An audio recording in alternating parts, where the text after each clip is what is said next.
Hello, fellow weebs and otakus. Welcome to another episode of Anime Fix. We're your fix for all things anime. I'm Chase. And I'm Lance. Honestly, that's probably a perfect intro for the podcast. I'm going to leave that in there. That was great. Perfect timing. Perfect. That's perfect timing. Oh, it's hilarious.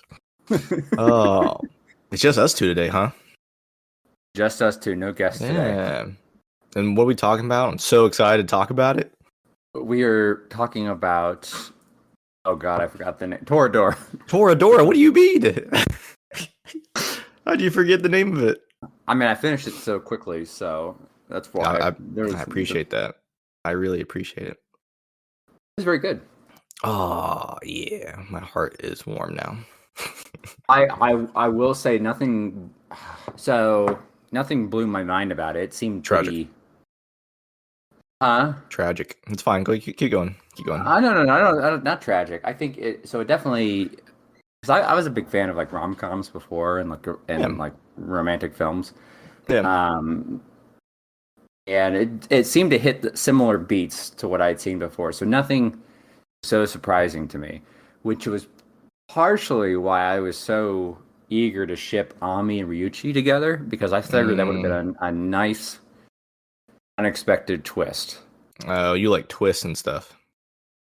Yeah, I like to be surprised. I like expectations subverted. And so I get really disappointed if I expect something, then it happens how I expect it. Not that it takes away from the enjoyment, right? It's still enjoyable. Yeah. It's just, it would have been nice if they did this. It would have been, add some spice. But it was very good. Yeah. Well, I should have made you watch Bunny Girl Senpai, because there's a lot of twists in that.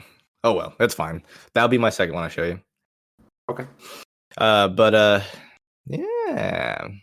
So, like, this is a traditional rom-com, like, anime. Like, this came out in 2008. It's an older one, but, like, the animation, the art, I think is really good. It's very good. It was. Yeah. I was like, when I found out it was 2008, I was surprised. Yeah, on how good it was. Yeah, I really liked it a lot, actually. The animation art, and I watched this, 4 or 5 years ago. Yeah, about 4 or 5 years ago. And I watched it with Obs. And that's like where, not a phase, but like that's when I started getting really, really into anime at that time. Because like the first ones that I watched getting into anime was obviously Dragon Ball, and then Sword Art Online, which she showed me, and then I just kept watching more and more anime. Is your favorite character Ami? I think so. Yeah. I do. I think out of all of them, Ami was my favorite. Why Ami though? She was just a straight shooter from the hip. Didn't hold back. Told you what she thought. I mean, there was a period there at the beginning where she was like fake. Yeah, very fake around most people. Like certain people, she let her guard down for. But as that sort of faded away, and sort of the lines blurred between her fake personality and who she really was, I started to like her more and more and more.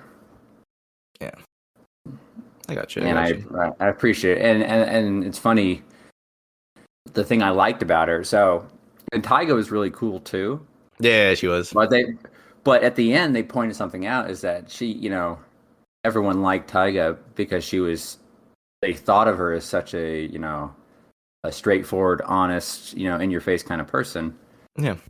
But what we find out is that was all an act to hide her own insecurities about herself, her life, her background and all that. And so it's just funny that everyone liked her for that and disliked Ami for that. But it turns out Ami became, as time went on, became more honest, and Taiga, she became more honest too, but it was a lot longer before that exterior faded away. Yeah. I mean, I think Ami was well, so like the show is about Taiga and Ryuji. So like you see everything about their lives. You don't really see much about Ami's though, so I don't know if that's just because you don't get to see much about Ami, or I mean I guess she's a main side character, but I don't know. I think she definitely comes into her own. I mean, we get to see an aspect of her life with that stalker. A bit with the stalker, and find out. It wasn't really. I mean, first, I guess he was a stalker, but like, he followed her from another town, another school district. Let's say he gave up so easily for a stalker, so easily. Yeah, how many stalkers do you know? Do you know what their level of effort is? Right. No, I don't. I guess Japan is like really bad for people stalking in Japan. Do they know why that is? I don't know why it is. I mean, I think there's a reason, but I'm not sure what the reason would be. But yeah, so like we see kind of a struggle, and I think it goes beyond just a stalker. There are a lot of times people are asking her to do things because they're like, if you do this, people will like this, right? Like the bit where they're selling chocolate, and she says, "Ooh, these are my favorite chocolates," and everyone starts buying it. Yeah, when they're asking her to model this, Ami, and they're asking her to model the school uniform, and I can see, I can sort of, in a somewhat related way, I can see how that can get frustrating and annoying. Because I'm sure you've experienced this, like. Mm-hmm. Anyone who knows anything about technology, even if it's just a small bit of it, right? It's automatically presumed, oh, you know this, so you must know this completely unrelated thing, or this thing. It's all seen within the realm of technology, even though there are different segments of it and there are different skill sets within that. And so people assume, oh, if you know about this, then you should probably know about this other thing, even if you don't. Yeah. And so I kind of saw it as, just because she maybe previously, I don't know if she does anymore, but previously enjoyed modeling clothes. Now they think, oh, do you want to model? Maybe she liked the clothes she was modeling and doesn't want to model a school uniform because she doesn't like it, or maybe she doesn't like chocolate. There are some people who don't like chocolate, and she's like, I don't want to promote chocolate. It's not my favorite thing, right? So I think where even though it's different, there's that similarity in that. She before probably had somewhat of a choice in what she would model, and all these people just assume, oh, she'll model whatever, even though maybe she has preferences. Yep. Do you like chocolate? I do like chocolate. Tori doesn't like chocolate. Tori doesn't like chocolate. I was thinking like you didn't like chocolate or anything, but I can't remember. No. I do. I have a sweet tooth. I like. Yeah, I have a bad sweet tooth. But Tori doesn't like chocolate. Not like, definitely not dark chocolate, and I think things that have chocolate in them she's fine with, but like just the going and buying a chocolate bar. Yep. No. Okay. The first episode, like you were talking about how you don't like to, like you like the unexpected and you like twists and stuff like that. That first episode is pretty twisty. You know what I mean? Yes, it was. Because you get to see like Taiga and Ryuji like bump into each other, and he's looking around like, what's going on? Who ran into me? He looks down and is like, oh, there's a girl there, and then she just knocks him out. Yeah, the only person that we see at that point who's not afraid of Ryuji is Kitamura. Yeah. Well, no. You mean like besides Kitamura? Besides Kitamura, yeah. Yeah. That was the thing I was going to ask you. That was a recurring theme is his eyes, right? Yeah. So I looked it up, and because I was like, is this guy considered ugly? Is that why everyone's afraid of him? Like, does he have like obviously he's animated a certain way, but is that perception of them like an ugly face? And so I looked it up, and he has this condition. I can't can't remember the name, but it's where you can see whites in the color part of the eye. Mm. And that it's super rare. But when I was watching this, I didn't notice that. And so I'm wondering, is that something that was like lost on me, but it is implied? Or is it actually the fact that he's the only one that has thin eyes, whereas everyone else has big eyes? Is that the difference there? And I was hoping you could give me some insight into that. It might be that. I actually don't know on that. I just think like cool because his dad was a gangster or whatever. That's what his mom was telling him and everything. Was he a gangster or was he just kind of like a punk? He's a punk, yeah. But then we find out that but then we find out that he actually didn't die. He just left. Surprisingly, I think he left a much earlier age than what we thought because he's seen being considerably older. But I got the impression early on that he died, so he was seen considerably older, experiencing the loss of his dad, right? Mm-hmm. And so the impression is that he let 6 years old, dad went out for cigarettes and then come back, for milk, whatever. Yeah. But then she says that after she got pregnant, he met another girl, he left. Oh. Right? So that made me think. So then, did he leave? Is he out of the picture before Ryuji was born? So I think there's some questions there. So the thing that it says on the Toradora fandom wiki, is that he is. I'm going to say this wrong, but Sanpaku. I say Npaku, which makes him look intimidating and a delinquent. So when I googled Sanpaku, it means 3 whites. And it's a condition where first of the eyes in which either the white space above or below the iris is revealed. It's a medical condition, not an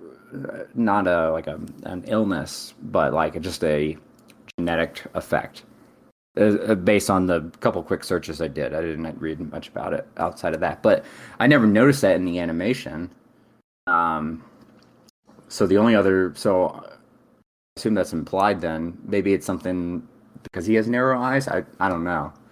I don't know either. Yeah, that's what came up. What was I saying about something else? I don't remember. I don't remember either. I wasn't paying attention. I know. What questions do you have for me? You had tons of questions. You've been all week saying, "I can't wait to ask you all these questions," and so I know. Let's see. That's the problem. I'm trying to remember. So like as well as the first episode, when Taiga is, punched him, knocked him out, and like she swapped out she put it in the wrong bag, right? And then also forgot to put the letter in the envelope, and then breaks in this dude's home with a wooden sword and beats the living hell out of him. That wasn't expected, right? That was not expected at all. I was just, and she was so confident, like, there's nothing wrong with this. No, give me back that backpack. What a klutz! What a klutz Taiga is. What a klutz! What do you mean klutz? She was confident to break into the home. She wouldn't have had to do that if she had remembered to put the note in the envelope and put the envelope in the right backpack. It's true. Also a joke they make throughout the whole series is they keep calling her Taiga. You really are klutz. Yeah, and then also after she beats him up, he proceeds to make her food. It makes her food and then showcases his very creepy collection of love letters that no one has ever seen the light of day of. And he was so confident of showing that, not knowing that he, probably wrote her name on one of them. Yes. Oh, I need to point something out. Last week you said how this character reminds you of me. Of course. While I say there are some loose similarities between him and myself. like the cleanliness aspect. That's very common. The sort of being misunderstood from our first look. Um, People assume we're grumpy or mean, and we're not so grumpy you are mean. you are kind of grumpy, but it's okay. So you think. Yeah. But outside of that, like I found there were a lot more differences. Like he is very eager to,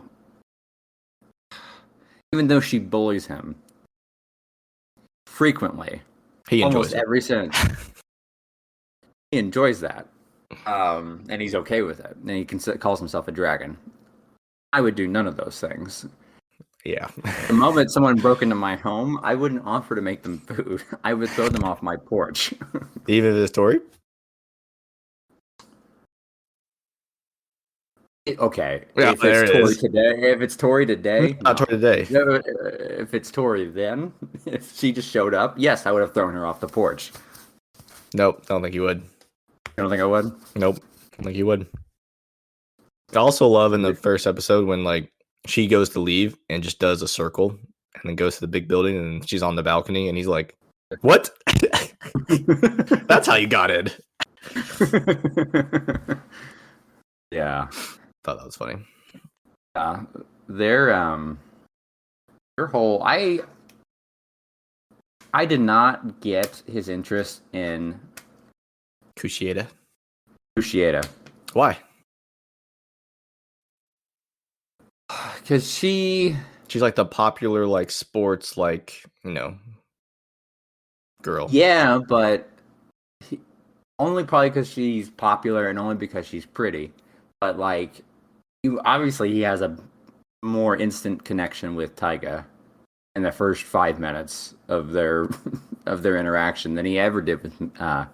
You think her calling him a dog is a connection?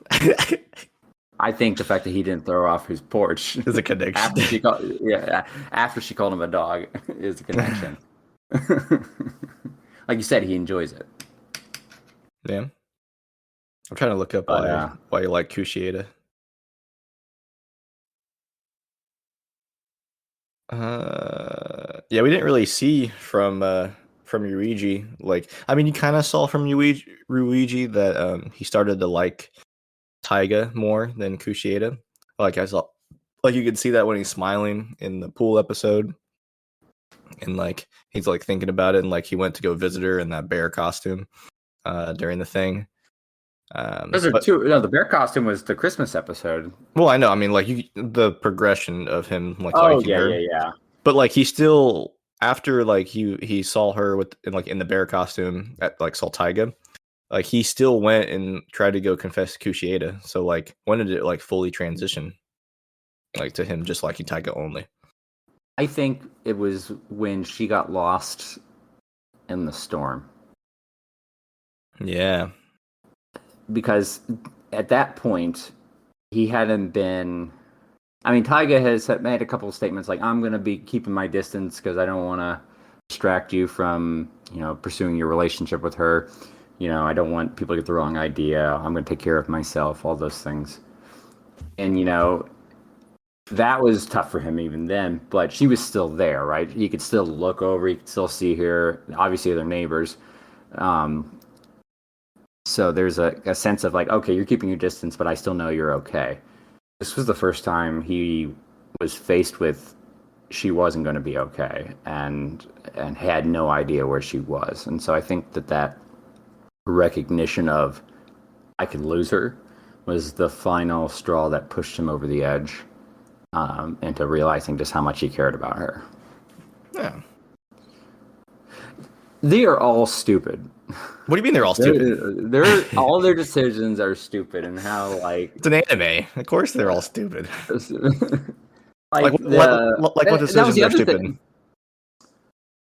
Like how she admits to it. So when he's carrying her up the mountain, and he's like, "Oh, she can't know that I hurt her. So I need Kinemura to be the one to have saved her, right?" Or him. What's another one that happened? it was like him pushing her to when her dad came back in the picture, right? And we're left to believe early on that he's not a great guy, right? But he pushed her into that because he thought it was best for her without even listening. And Cruciator was like, "No, I've already done it once. Stop." Yeah. But she didn't say that at first, though. She just said, Well, I guess she's stupid for that. Yeah, I got you. Yeah. But there's just like a lot of just talking over, like, you should know this. You should just know what I'm thinking. Like, no, I don't know what you're thinking. You need to like be very vocal about it. And they're all high schoolers. Well, yeah. And that was the other thing I really liked about Ami. She kept pointing out how stupid all of them were, even herself. Yep. And all this stuff. And I sort of like appreciated that sort of fourth wall recognition. You know, like, yes, you're all being dumb from an outsider looking in. Yeah. And so yeah, like you excuse it because they're in high school, but yeah, they were. That was probably the most frustrating thing watching it is just seeing how many times they were like, "We're gonna go down this road." Nope. Turn right and go down this way. So I guess there were lots of twists and turns, but they were expected twists and turns because of the themes of like romance, comedy story. Yeah, I mean it's a pretty standard romance anime, but this is like one of the first like romance animes that was good. There's a lot of like romance like animes that were awful, like plot wise and art wise, everything. So like this is one of the first ones to do it right. So I think that's why it got so much traction and stuff. I really enjoyed how Ami and Taiga that became friends when they did that little musical number during the Christmas episode. Oh yeah, I like that too. Like that was a twist. That was something I didn't expect to happen. Really?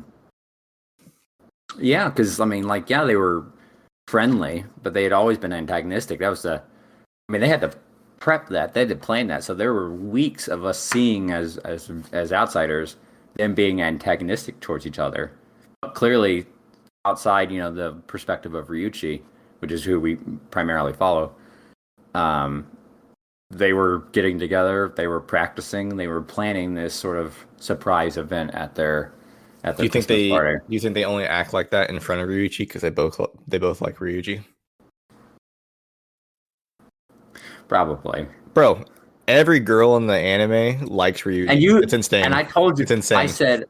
I said to you, this is turning into a harem. Yeah. And you're like, no, it's not. So, yeah, it is. I get it, but he only has one like girl at a time that he likes. He doesn't like all of them. If you want to watch a like sort of like harem like anime that like looks at all the tropes and like it's just super funny with everything it does, it's Konosuba. It's so funny. It's probably one of my favorite animes. It's so funny. What was Yeah, so they both liked him, and I don't think he ever liked Ami. No.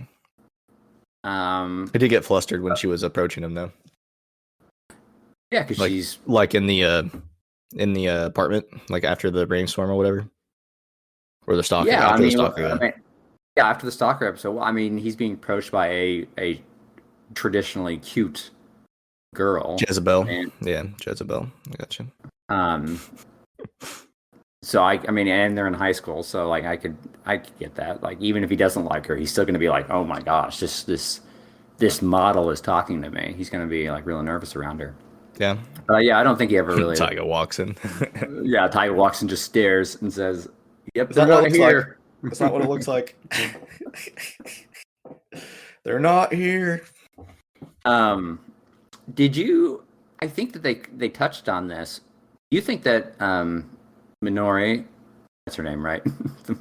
Cushieda Minori or Minori Cushieda? Yeah. Yes. By the way, the switch between the first name. Oh yeah, and the last name throughout the whole thing that threw me off several times. Well, no one switched except for Taiga, Ryuji, and Minori. Everyone else stayed the same.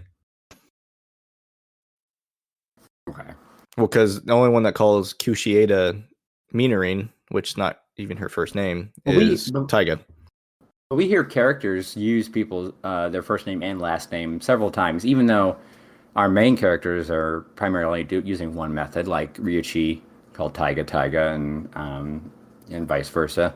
But there are several times where we hear Kawashima being used and Ami being used. There are several times where we hear Minori and Kushieda.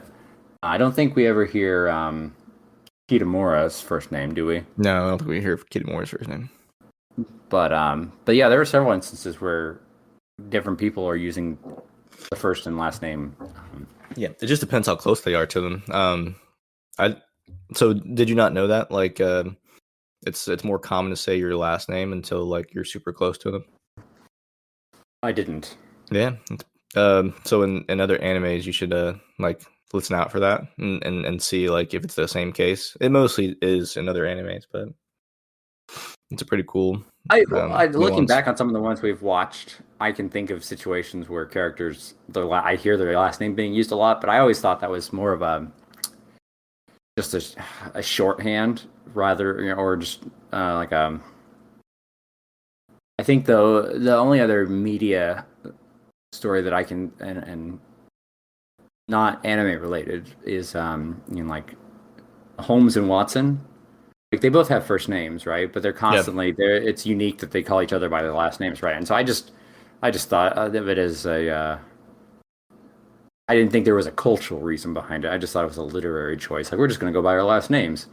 Yeah. So now when I look back and I hear think about the dynamic between some certain characters and the use of the last name versus first name, I kind of see it now why it was done that way. Yeah. But anyway, what I was getting at was Minori. Yeah.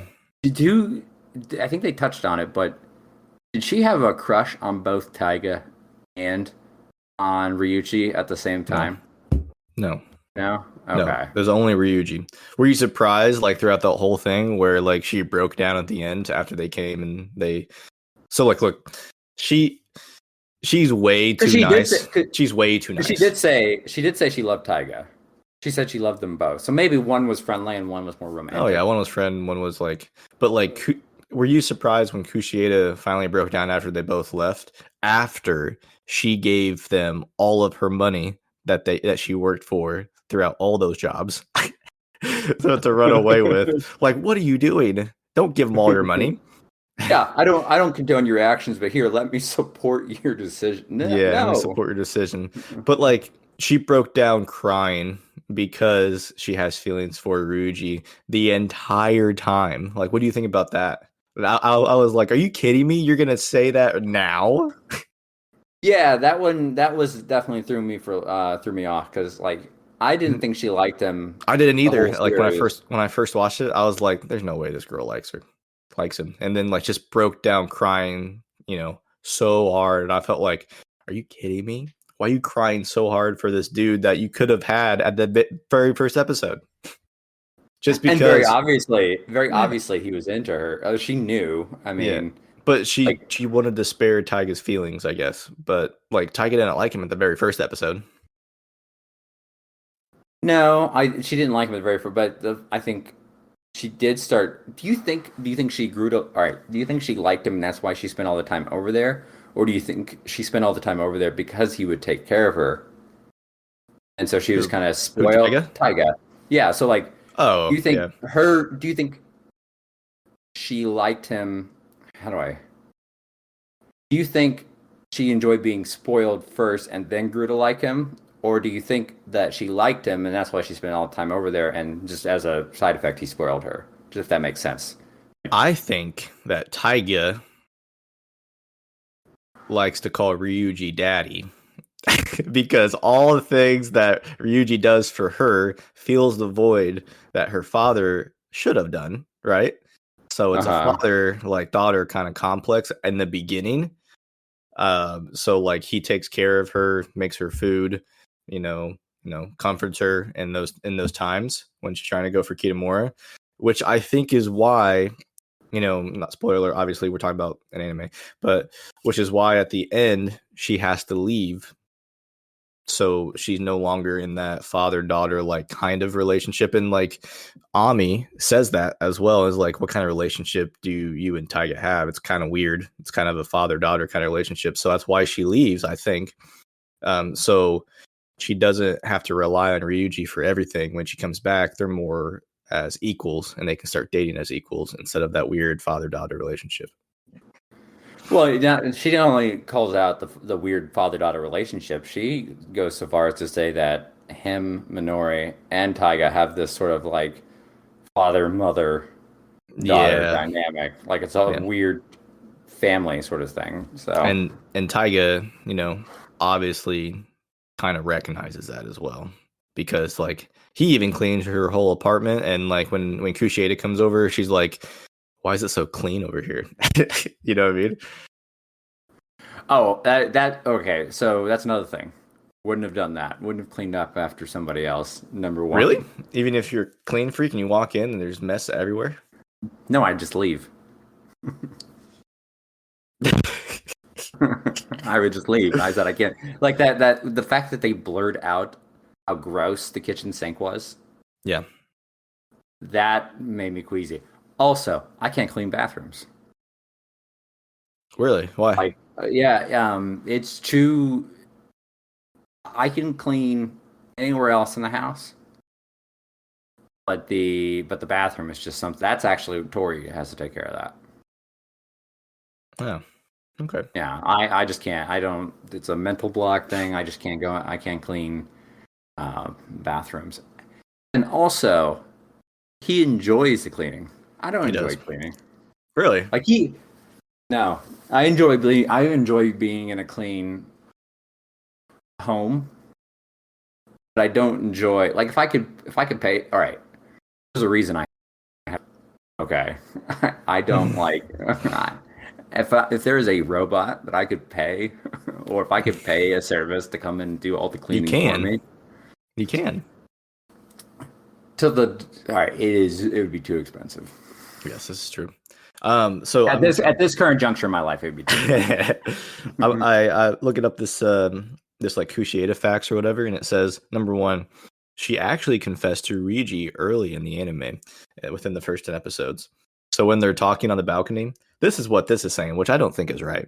She's talking about if ghosts are real. She says she can't be sure because she's never seen one, and that she feels the same way about love in her own covert and coded way. And she was telling Ryuji that he has to be direct with his feelings towards her if they want their romance to blossom, since he couldn't clearly see the love he had for her. But like, didn't Ryuji try to say like that? Again, they're dumb. That sort of desire for that directness, and which has its place, but like they're talking in code to each other multiple times and trying to imply things rather than being. I mean, to be honest with you, I was the same way in high school. Yeah. I was like, I don't want to be direct. I just need you to figure it out. Which I think that there is a different like early on. I think directness is important. I think, and this is something I think we see in Taiga and Ryuchi's relationship. I think it becomes less direct as time goes on, because you've developed a comfort and a relationship with each other, and sort of like an understanding of the nuance between each person's personalities. And so I think you can infer things about a person without being direct because of time spent together. But early on, when you're still trying to figure the other person out, directness is very important. Yeah. I mean, my wife was super direct with me when we first got, well, not when we first got together, but when she first tried to say, I like you. So quick side note, I want to explain the story. It's pretty funny. So we were at a party, and then so I already met Obs beforehand at a gym, but this was a party that our friends were throwing. So me and D Gib and his wife, not the time they was dating at the time. You know D Gib, the guy we play Among Us with. Yeah, Yep. I figured that out. Yeah, I figured that out. I mean, people, what kind of name is just D Gib? I mean, I don't want to say his name. It's fine.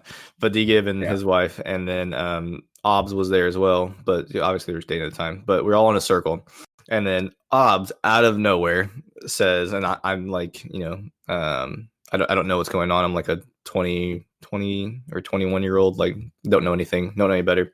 She's like, so you're her bae, she's your bae, so I should be your bae and make this a bae squared. And I'm like, okay. And then I left with D-Gib to go get hangers in the middle of a party because he needed more hangers. So we went to Kroger and got more hangers for his clothes. That's weird. That's very strange. That's how you two started dating? No, we didn't start dating until like a couple months after that. So it took you so she was dating you, but you weren't dating her for the first 2 months. Exactly. I didn't know. No. Can I say who? Actually, I have another favorite character. What's your other favorite character? Wait, let me guess. Is it the mom? No. Oh, who is it? The bird. Ito-chan? Yeah. Why is it the bird? I love that. It was just so fun to watch on screen. He was definitely very ugly, but he had so much personality. When I was watching with Tori, she hasn't finished yet, but she's very close. I was impatient, but the first several episodes, whenever the bird was on the screen, I would turn to her and I would make that noise and just go. until she threatened, if you do that again, I will not watch this with you. I love how Taiga is so blunt with the bird and is like, that's one ugly bird. Why do you have that thing? You should get rid of it. Yeah, she calls it one fugly bird, Fugly, says it towards the end. What'd you think when they said when he just proposed to her? They propose or just say let's get married? I mean, that's the same thing. Did he get down one knee? I can't remember. No. He screamed after she pushed him off a bridge. Yeah. And he landed in the water. He said, "Let's get married." She's like, no. Yeah. And jumps in after him. That's before they go to his grandparents, right? Yes. Yeah. Because after his confrontation with his mom, she leaves behind her. So early on, we find out she stole her dad's watch because she thought she could hawk it from. She's like, I picked something I could hawk for money in case I needed it. Mm-hmm. Obviously, she ended up not needing it, but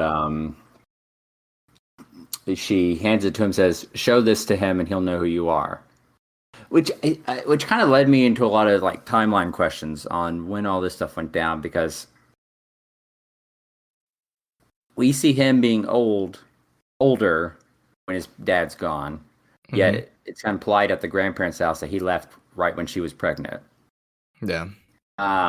She says they haven't seen them in 10 years, but they didn't recognize, like, what is it? In 10 years, but he is like 17, almost 18 during the time of the series. So like, I guess I'm wondering kind of what the beats were, and when the dad came into the picture, when the dad left, when the mom ran away. So clearly there was a period of time where she was living at home, or at least had a regular relationship with her mom and dad. And then following up with that, why would he need, if that was the case, I would imagine that they would still recognize him because of his facial features without the watch being there. So I guess I just have questions about when the event that caused her to leave with him and then be on their own. Yeah. I don't know on that. I think that's a big plot hole. I think they just don't. they don't bring it up or like explain it like when it's all happening. I think they're focusing more on Ryuji and Taiga's like decision to go there.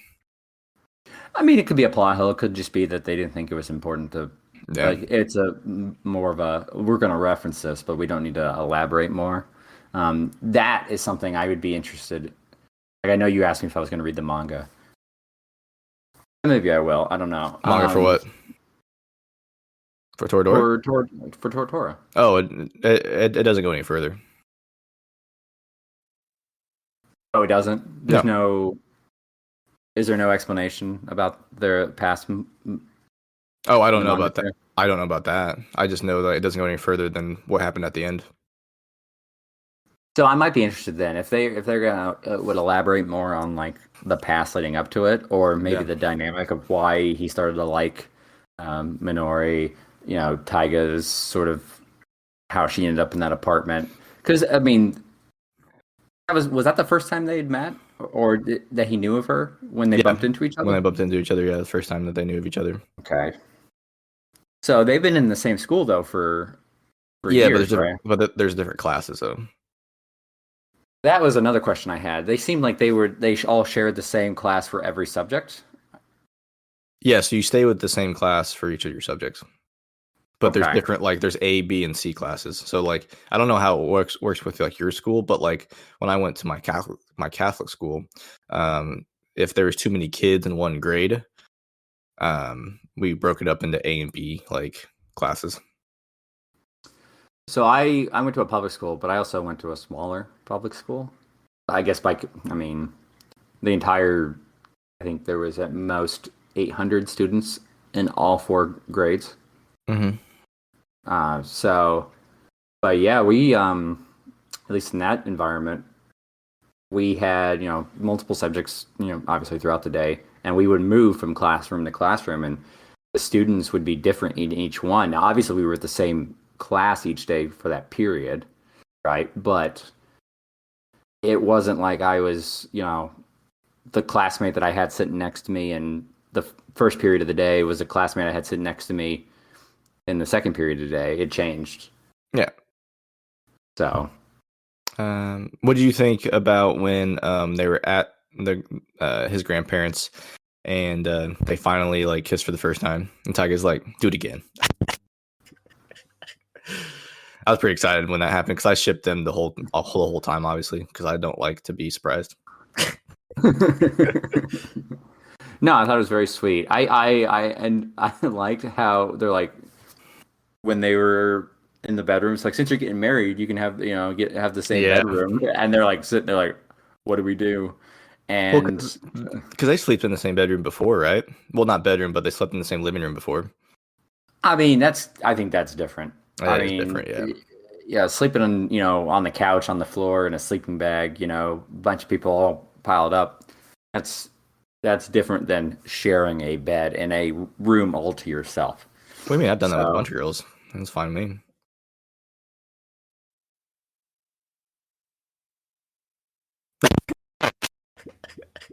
How old were you? 16, 17? Really? Yeah, I had a weird phase in high school. I didn't do any of that, but I was also kept to myself, so that could be part of the reason. I wasn't a popular kid, but I wasn't a loner either. I was like in the middle. But I can see how that would be uncomfortable because it's a very intimate situation, right? Or it could be perceived as an intimate situation. I mean, I'm pretty sure they wanted to do something intimate together. But when he said it, hold on, I want to point like when he said, I think I can see why my mom with the parents that she had. Oh yeah. Where he was like, I think I could see how she got pregnant. Yeah. Just calling out that his mom, his grandmother is pretty pretty forward thinking, I guess, and the dad is no. It probably seems more seemed more traditional. When she left, I was very sad. Yeah, I was a younger me was very shocked and sad and like that makes no sense. I hate this ending. But older me is like, Yeah, I can see the father-daughter relationship, and that's probably not the best way to start that relationship. So I think she should leave, find herself, and then come back and start as equals. Because of what I missed in High Rise Invasion, I actually waited till the end of the credits in the season finale. For what? Oh, I got you. In Toradora. Did you go back and watch the end of High Rise Invasion to see the credits? Not yet. It's on my to-do list. Yeah. I had 25 episodes that you sprung on me last Sunday that I had to work through. Hey, at least you got through it, and now we know you can do it. But so yeah, I stayed till the end of that, and I enjoy that sort of like that post. Because if I had just stopped at the credits, that ending wouldn't have been satisfying. Like that actual. Oh, yeah, because it didn't actually happen until the post, so you had to watch it more. Yeah. Yeah. I'm glad that you did that. So it's getting time because I woke up late again. So we're getting close to the time where my significant other has to go to work. Do you know what time I woke up this morning? 7. I woke up at 6. Oh, hey, guess what time I woke up for the first time? I woke up 3 different times. 7. And I woke up at 8 the first time, but I went to the bathroom and then immediately fell back asleep. So I'm like, it's not 9 yet. You told me you were going to try. No, it's fine. I did try. I texted you at 9:17. I got really close. I was just reading manga this morning, so Good. That's how I passed my time. But I think we should go ahead and stop it here. Okay.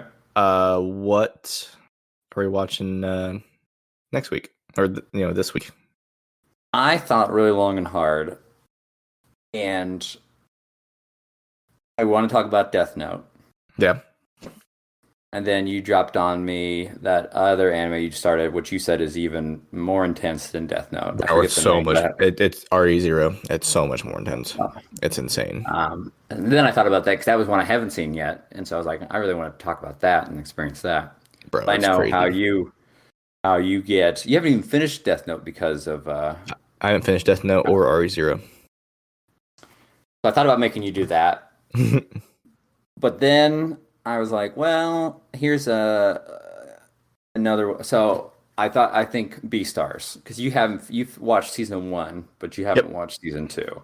Yeah. And I thought to myself that Beastars, I think between season 1 and season 2, has the same amount of episodes as Toradora. As Toradora does for season 1. I'm looking it up right now just to make sure. So we're gonna watch both season 1 and season 2? I think so. Okay. Hold on. Yep, there's 20. Wait a minute. 24 episodes total? Let me see here. I mean, I've already watched season 1, so I just watched season 2. I think you should watch both because it's been a while since season 1. No, I pretty much remember everything about season 1. I mean, it's a very distinct and memorable anime. It really is. I think I'm going to watch season 1, season 2 again. Yeah. I mean, you're a furry, so I understand. It's first off, first thing you said to me when you finished season 1 is, "I'm a furry now." I never once said that. No, I didn't. Yes, you did. Yes, you did. I did not say that. I did not say that. Don't put words in my mouth, Lance. Own it. And then 2, just because it is an anime from the perspective with humanoid animals does not make it a furry anime. They're literally talking animals. But there's more to it than that, or so I've been told. I know how you felt with that bunny. I know. I didn't feel anything with that bunny. I did not feel anything with that bunny. What I did feel something with was Legoshi, because I thought he was a badass. Okay, good thing you said that last part, because I've been like, you felt something with the dude wolf that loves blood. Okay, all right. Okay. I think you should watch. We're gonna have a talk, Lance. Okay, we're gonna have a talk. I think you should watch all 24 episodes. Not to say in public. It's only fair. It's only fair because you made me watch 25 episodes. All right. I'll watch all of it. I'm really happy you actually watched all of it and finished it, and kind of liked it. Did you think I was gonna like it, or I was gonna hate it? No, I don't think you're gonna hate it. I knew you weren't going to feel the same way as you did with Your Name and Weathering with You, because those are two top tier anime romance animes. Yes, very top tier. So as far as like, so Bunny Girl Senpai is a lot more like Your Name and Weathering with You, and it has a lot more intriguing like aspects of it. There's a thing called puberty syndrome, which is really cool. Weird, stuff happens as far as like scientific stuff and like things you can't explain. Hey, wait a minute. It sounds weird. It sounds weird, but yeah. Okay. I can't spoil anything, but yeah. But we'll talk about Beastars. Yeah. Yeah, Beastars. That'll be fun. I actually, I have the first volume of the manga I'm thinking about reading. And I'm thinking about reading the light novel for Your Name. Nice. I found it. I've been so I listened to all of the Sword Art Online light novel that you recommended, which was really good. And now I'm listening to the Solo Leveling light novel, which is just like the manga. So I'm really happy about it. I would say I recommended it. I came across it and I shared it with you. I haven't listened to it. It's pretty much like the anime, but it gives a little bit more backstory, which I like. Cool. Yeah. All right. I guess we'll catch everyone next time when we talk about Beastars Season 1 and Season 2. Bye.